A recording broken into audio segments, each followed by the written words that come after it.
তো বন্ধুরা বেরিয়ে পড়লাম দিদির বাড়িতে। আর দিদির বাড়ি যাওয়ার পুরো ভিডিওটা তোমাদের সঙ্গে শেয়ার করো। আমার বুগ্গু সোনা কেমন দেখছে দেখো। তো আমার বুগ্গু সোনাকে আমরা নিয়ে যাচ্ছি সাথে করে, কারণ আমরা থাকি না বাড়ি সারা বছর। তো আমার বুগ্গু সোনা আমার শরীরের কোথাও বেরোনো হয় না, শুধু শ্বশুরবাড়ির থেকে এদিক ওদিক যায়, কিন্তু আমাদের সঙ্গে কোথাও বেরোনো হয় না। তার জন্য আমরা এলে সব জায়গায় যাই। আর যাচ্ছি টোটো রিক্সায় করে বিকালবেলা, তাহলে বোঝো কেমন সুন্দর লাগে।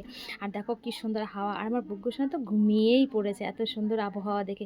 আর চলে এলাম আমার দিদির বাড়িতে। দেখো এটা হচ্ছে আমার দিদির বাড়ি, আর একদম মাঠের ভিতরে। এত সুন্দর লাগে কি বলবো মাঠের ভিতরে, আর এত সুন্দর হাওয়া, ফ্যান চালানো লাগে না, এত সুন্দর হাওয়া কি বলবো। তো আমার দিদি বাড়িতে নেই, আমি জানি আমার দিদি নাতিকে আনতে গেছে। তো আমি চলে এলাম। স্বপ্নমাইকে অনেক আগেই ওরা নিয়ে এসছে। আর এই যে দিদির ঘরটা আমি পুরো ভিডিও করলাম তোমাদের দেখানোর জন্য। আর দিদি বাড়িতে নেই, আর এরা স্বপ্নমাই আর আমার দিদির ছেলে দুজনে বসে আছে, একটু ঘরে টুকটাক খাবার ছিল সেটাকে। আর দেখো মাঠে দেখো মৌসুম্বি গাছের চাষ, দেখো মৌসুম্বি হয়েছে কত গাছে, দেখেছো। তো যাই হোক, খিদে পেয়েছে সববার, এসে শুনেছি কেউ বাড়িতে রান্না হয়নি, খাইও নি। তো আমাদের বাড়ি থেকে খেয়ে এসেছে সে সকালবেলা। তো আমি এসে ঝটপট করে কটা সিদ্ধ ভাত রান্না করে নিলাম, আলু বেগুন আর ডিম সিদ্ধ দিয়ে। দিদি বাড়িতে নেই যেহেতু, আর ওদের খিদে পেয়েছে, আমাদেরও খিদে পেয়েছে, আমরাও তাড়াহুড়ো করে আসবো বলে দুপুরে খাইনি। তো আমি রান্না করে নিয়েছি, আর এদিকে দিদি চলে এসেছে, ওই যে আমাদের সুন্দরী মিঠি রানীকে নিয়ে, দেখেছো।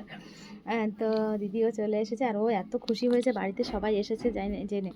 তো যাই হোক, আমি রান্না করেছি, সবার জন্য খাবার বেড়েছি, সবাই খেয়ে নেবে। খেতে বসে গেলাম, আর দিদিও চেঞ্জ করে খেতে বসে গেলো। দিদিও খুব খুশি হয়েছে রান্না করেছি। তো যাই হোক, খেয়ে দেখো এদিকে বাইরে প্রচণ্ড মেঘ হয়েছে। আর যাই হোক, বাইরে মেঘ হোক আর যা হোক, কিন্তু খুব ভালো লাগছে মাঠের ভিতরে বাড়ি। তো এদিকে আমার মাও চলে এসছে, আর দিদি রাত্রে রান্নার জন্য মাংস টাংস সব রেডি করছে, দেশি মুরগি নিয়ে এসছে। আর আমার বুকু সোনা দেখো সারা বাড়ি খেলা করছে। আমার মাও চলে এসছে, পাশের গ্রামে থাকে আমার মা, তো চলে এসেছে, বেশি লেট করেনি। আর দেখো মেঘ হয়েছে, অপেক্ষা করছি কখন বৃষ্টি নামবে, হাওয়া ছাড়বে। আর এদিকে আমার বোন চলে এসেছে, কাকার মেয়ে। আর বাইরে বিদ্যুৎ চমকাচ্ছে দেখো কত। আর কাকার মেয়ের আমাদের সঙ্গে আসার কথা ছিল, কারণ আমার শ্বশুরবাড়ির কাছে ওর শ্বশুরবাড়ি। তো তখন আসেনি, মেয়ের শরীর খারাপ ছিল, তো পরে চলে এসেছে। আসলে দিদিদের সঙ্গে মিলতে তো সবারই ইচ্ছা করে, তাই না। তো যে কোনো প্রকারে আবার চলে এসেছে সন্ধ্যাবেলা। আর এদিকে দেখো সবাই সন্ধ্যা হয়েছে, সবাই যার যার মতো মোবাইল নিয়ে বসে পড়েছে। আর এদিকে রান্না বান্না চলছে। আমি আজকে রান্না করব না, আজকে রান্না করবে আমার সোমা বোন আর হচ্ছে আমার দিদি।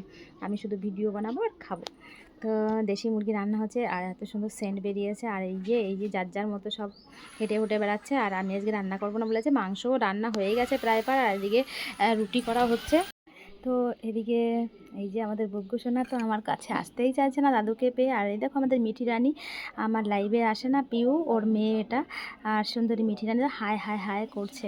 আর এদিকে এনি তো আমার কোলে আসছেই না, কারণ দাদুকে পেয়ে আমাকে একদমই ভুলে গেছে। যদি বলি আসো সোনা একটু কোলে, দেখো আসবেই না, না না না না করে। আর এদিকে বাইরে আমি চলে এলাম, আর হাওয়া ছেড়ে দিয়েছে। আর দেখো কত সুন্দর ফুল গাছ লাগিয়েছে আমাদের দিদি ঘরের সামনে। আর কারেন্ট চলে গেছে যেহেতু মেঘ মেঘ করছে। আর এদিকে কষা মাংসের গন্ধে সবাই ম করছে, সবাই খাওয়ার জন্য ওত পেতে বসে আছে। আর আমি একটু খুঁজে খুঁজে ভালো ভালো মাংসগুলো মানে সবাইকে খাওয়ার জন্য দেব। কষা মাংস কত সুন্দর সেন্ট বেরিয়েছে, পুরো দেশি মুরগির মাংস। ওহো, আর সন্ধ্যাবেলা আর বৃষ্টি বৃষ্টি হয়েছে, একটু আবহাওয়াটা নরম নরম। তো সবার জন্য রেডি করেছি থালায়। আর দেখো নিয়ে এসেছি, সবাই বসে পড়েছে। সবাই এক পিস দু পিস করে ঠান্ডার ভিতরে দেখো খেয়ে নিচ্ছে। আসলে কি বলো তো, ফাঁকা মাঠের ভিতরে তো একটু হাওয়া ছাড়লেই ঠান্ডা ঠান্ডা ভাব আসে। তো রান্নাবান্না কমপ্লিট হয়ে গেছে, সবাই খেতে বসে গেছে। আর হচ্ছে শুধু মাংস রান্না হয়েছে, আর রুটি আর ভাত। আর এদিকে সবাই খাওয়া দাওয়া হয়ে গেল, মাংসটা অনেক টেস্টি হয়েছিল। খেয়ে দিয়ে সবাই ঠান্ডা খাচ্ছে, ঠান্ডা খেয়ে আমরা ঘুমিয়ে পড়েছি। আর সকাল হয়েছে, সকালে শুধু চা খেয়ে আমরা বেরিয়ে পড়েছি, কারণ আমাদের বাড়িতে রিনা বেড়াতে আসবে। তার জন্য লেট করলাম না, সকালে চা খেয়েই বেরিয়েছি। আমার দিদি আমাদেরকে এগোতে এসেছে, আমার সোমা বোন আমাদের সঙ্গে বেরিয়ে পড়েছে, যেহেতু আমরাও চলে যাচ্ছি তার জন্য ওরও থাকা হলো না, চলে যাচ্ছে। এদিকে গাড়িওয়ালা ফোন করেছে গাড়িকে, তো গাড়িও চলে এসেছে। এই যে আমার ডিউক মামা চলে এসেছে, আমরা এখন চলে যাচ্ছি। ভিডিওটা কেমন লাগলো কমেন্ট করে জানিও। ওকে, সবাইকে টাটা, বাই বাই।